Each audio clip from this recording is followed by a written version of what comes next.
नमस्कार, देश सञ्चारमा स्वागत छ। म ईश्वरी बराल। सरकारले मङ्सिर 4 गते निर्वाचनको मिति घोषणा गरेसँगै चुनावी माहौल बन्न सुरु भएको छ। साना राजनीतिक दल र स्वतन्त्र व्यक्तिहरूले त चुनावका लागि उम्मेदवारी घोषणा पनि गर्न थालेका छन्। ठुला राजनीतिक दलहरू जस्तै 5 दलीय सत्ता गठबन्धनमा भने सिट बाँडफाँडका लागि रस्साकस्सी परेको छ। त्यस्तै प्रमुख प्रतिपक्षी दल नेकपा एमाले भित्र पनि निकै सरगर्मी भएको छ। सिट बाँडफाँडको सुरुवाती अवस्थादेखि नै, यो सुरुवाती अवस्था मात्रै हो, पार्टीले विभिन्न मिटिङहरू राखेर छलफल गरेर यसलाई टुङ्ग्याउने भनेर जनाएको छ। आज हामी राप्रपाका प्रवक्ता ज्ञानेन्द्र शाहीसँग कुराकानी गर्छौँ। उनी जुम्लाबाट चुनावमा लड्ने घोषणा गरेर तयारी अगाडि बढाएका छन्। भ्रष्टाचार विरुद्धको अभियान हुँदै पार्टी राजनीतिमा सक्रिय बनेका शाहीको चुनाव केन्द्रित गतिविधिमा केन्द्रित भएर आज हामी कुराकानी गर्छौँ। शाहीजी, स्वागत छ यहाँलाई। हस्, धन्यवाद। आगामी चुनावमा लड्नको लागि चाहिँ जुम्ला नै किन रोज्नु भयो? मेरो जन्मभूमि हो। सुनिश्चित प्रतिफल पाइन्छ 10 गुणा, यो हो सर्वश्रेष्ठ 10 गुणा मुदती योजना।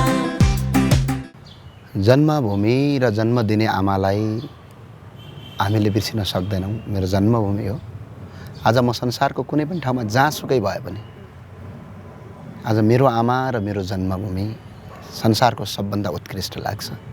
म त्यही जन्मभूमिका लागि म जुम्लाबाट लड्दैछु। के सन्देश दिन खोज्नु भएको छ? जुम्लामा जनाधार कस्तो छ? राप्रपाको त त्यति राम्रो अवस्था छैन नि जुम्लामा त। होइन, अहिले जनआधार जस्तै पार्टीको जनआधार करिब करिब धेरै कमजोर छ। तर अहिले जसरी समर्थकहरू छन्, हाम्रो सर्वेक्षण छ, त्यो सर्वेक्षण अनुसार 31,800 भन्दा बढी भोटले चुनाव जितिने सम्भावना देखिन्छ। 31,868 भोट ल्याउने आधारहरू हामीले एउटा सर्वेक्षण गरेका थियौँ। त्यो सर्वेक्षणले 3 महिना पछाडि एउटा रिजल्ट निकालेको थियो। त्यो रिजल्ट अन्तर्गत जुम्लामा अहिले थपिएका मतदाता सहित गरेर 74,000 करिब मतदाता हुन्छन्। त्यसको 62% भोट खस्छ, यानि कि करिब 45,800 जति भोट खस्छ, 880 जति। त्यो मध्ये जुम्लामा 2वटा क्षेत्र छ, यानि कि प्रदेश क छ, क्षेत्र क र क्षेत्र ख छ। क्षेत्र खमा करिब 35,000 मतदाता छन्। त्यसको 62% भोटको 80% भोट हामीलाई खस्न देखिन्छ। यो भन्नाले करिब कति छ भने तपाईँको 17,360 भन्दा बढी मत खसिने देखिन्छ। र त्यस्तै गरेर प्रदेश क्षेत्र क को 39,000 भन्दा बढी भोट छ। त्यो 39,000 को 62% भोट खस्छ। त्यसको 60% भोट चाहिँ अहिले हामीलाई खस्ने देखिन्छ। यो भनेको करिब तपाईँको 14,701 भोट करिब हामीलाई खस्ने देखिन्छ। यो सर्वेक्षणले देखाएको छ। तर हिजो आज जसरी माओवादी हुँ म भन्नुहुन्छ, अनि म माओवादी हो, मेरो पार्टी माओवादी हो, तर यसपटकको एउटा भोट भाइ तिमीलाई भनेर फोन गर्नुभएको छ, मान्छे भेट्नु भएको छ, यसलाई अझै बढाउने देखिन्छ। आज हामी जहाँसुकै भए पनि, संसारको जुनसुकै कुनामा भए पनि मेरो परिचय जुम्ले हो। आज पूर्वको झापाको आमसभामा म उभिँदै गर्दा, आज पूर्वका झापाको आमसभामा हजारौँ मान्छेका अगाडि उभिँदै गर्दा, आज पश्चिमको महेन्द्रनगरको आमसभामा हजारौँ मान्छेका अगाडि उभिँदै गर्दा र आज काठमाडौँका खुल्ला मञ्चमा लाखौँ मान्छेको अगाडि उभिँदै गर्दा मेरो परिचयको पछाडि एउटा पाटो हो, म जुम्ले हो, म जुम्ला हो। आज मेरो जन्मभूमि रोइरहँदा म कतै सहरबाट, कतै ठुला सिटीहरूबाट, चकमक्क ठाउँबाट मेरो प्रतिनिधित्व दिन मलाई सुहाउँदैन, मेरो धर्मले दिँदैन, मेरो कर्मले दिँदैन। त्यही भएर चुनाव हारिन्छ, जितिन्छ, त्योसँग कुनै पनि लेनादेना छैन। तर मेरो आमाको काखमा मलाई एकपटक जान मन छ। म आमाको काखमै गएको। त्यही त, अब मतदाता नै कम छन्, तपाईँलाई चाहिँ कसको भोट आउँछ भन्ने अपेक्षा छ? त्यहाँ जुम्लामा, अर्थात् हाम्रोमा पार्टीभन्दा माथि जुम्लाले जित्छ यसपटक। हामीले आजसम्म भोट हाल्यौँ कसका लागि? माधव नेपालज्यूका लागि हालिदियौँ, प्रचण्डका लागि हालिदियौँ, काङ्ग्रेस सभापति शेरबहादुर देउवाका लागि हालिदियौँ, होइन? तर हामीले कहिले पनि जुम्लाका लागि हामीले भोट हालेनौँ। आजको 2007 सालदेखि आजसम्म, यानि कि 2046 सालभन्दा पछाडि तपाईँले जुम्लाको कुनै सांसदको नाम राष्ट्रिय स्तरमा सुन्नु भएको छ? चाहे त्यो जुनसुकै पार्टीको होस्। आज झापाको कुनै ठाउँमा उभिएर हजारौँ लाखौँ मान्छेका अगाडि आफ्नो प्रतिनिधित्व गर्न सकेको कुनै सांसद जुम्लाबाट भएको नेतृत्व देख्नु भएको छ?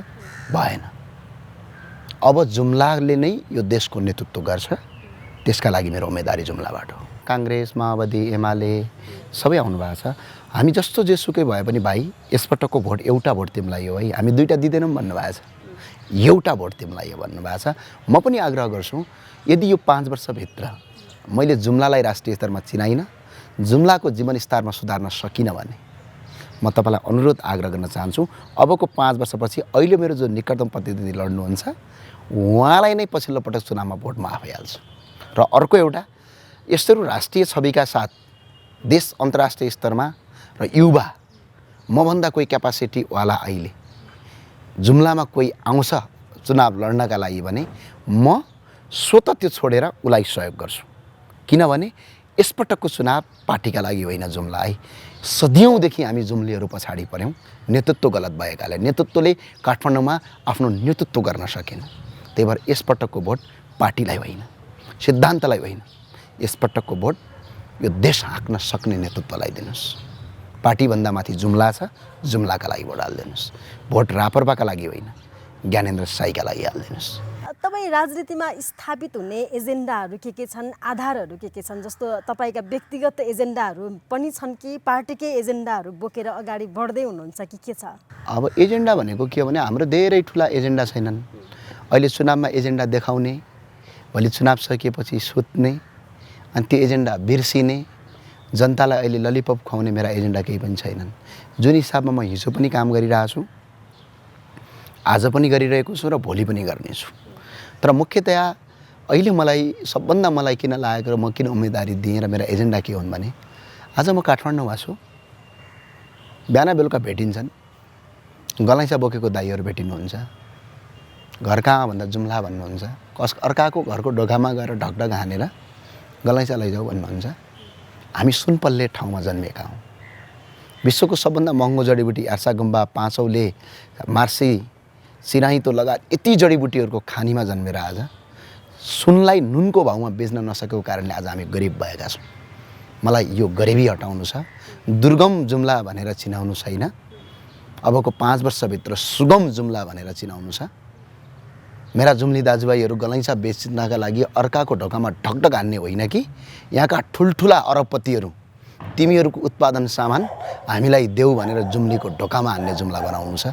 त्यति हो मेरो उद्देश्य, अरू केही पनि छैन। तपाईँ भ्रष्टाचार विरुद्धको अभियन्ता हुनुहुन्थ्यो, पार्टी राजनीतिमा प्रवेश गर्नुभएको छ, अहिले राप्रपाको प्रवक्ता पनि हुनुहुन्छ, जुम्लाबाट चुनावमा उठ्न पनि खोज्दै हुनुहुन्छ। आफ्नो चाहिँ राजनीतिक भविष्य कहाँसम्म देख्नु भएको छ तपाईँले चाहिँ? होइन, मैले आफैलाई कुनै स्थानमा देखाएको छैन वास्तवमा।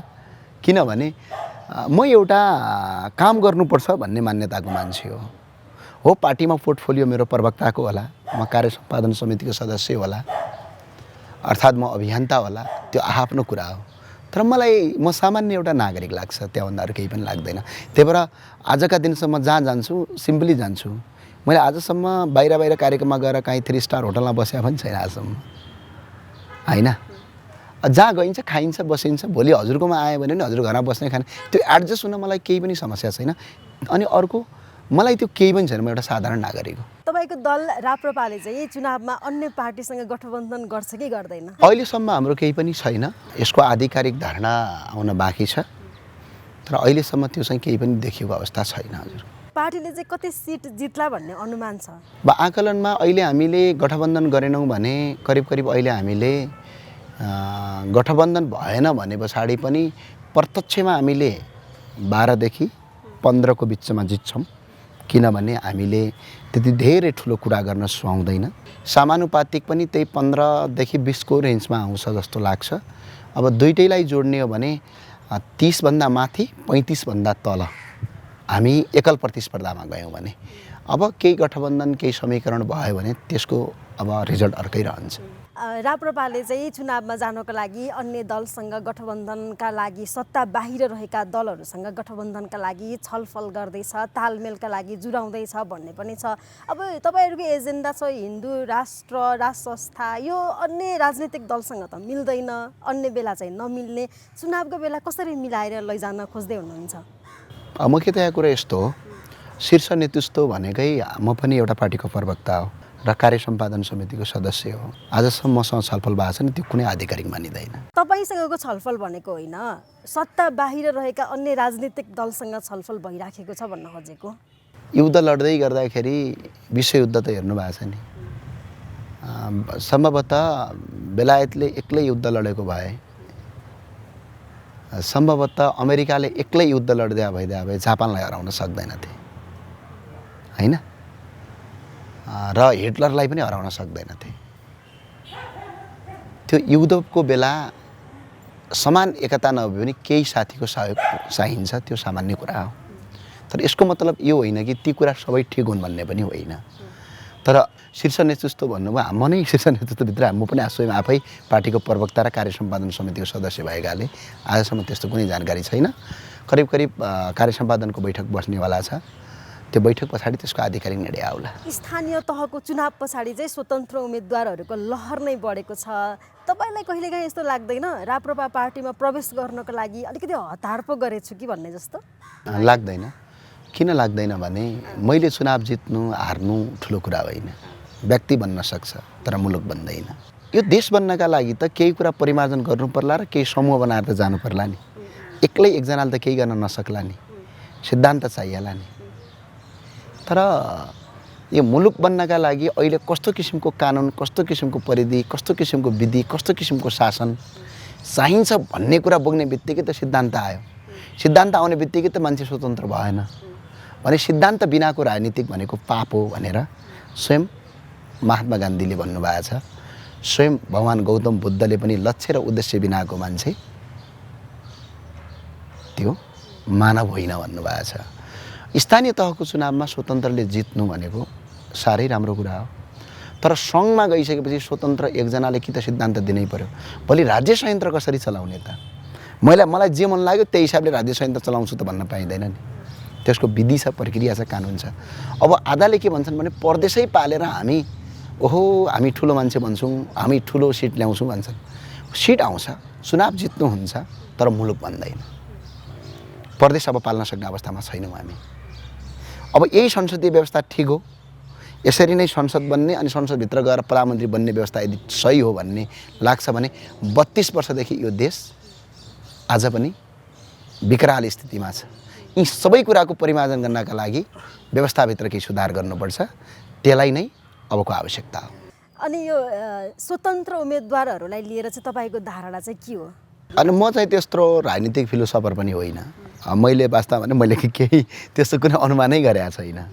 किनभने त्यो म कुनै राजनीतिक एनालाइसिस भइदिए भए म हजुरलाई बताउँथेँ। यो मेरो क्षेत्रभित्र पर्दैन। मैले यही बात। हस्, समय र कुराकानीका लागि धन्यवाद। हस्, धन्यवाद। हस्, समय र कुराकानीका लागि धन्यवाद। हस्, धन्यवाद।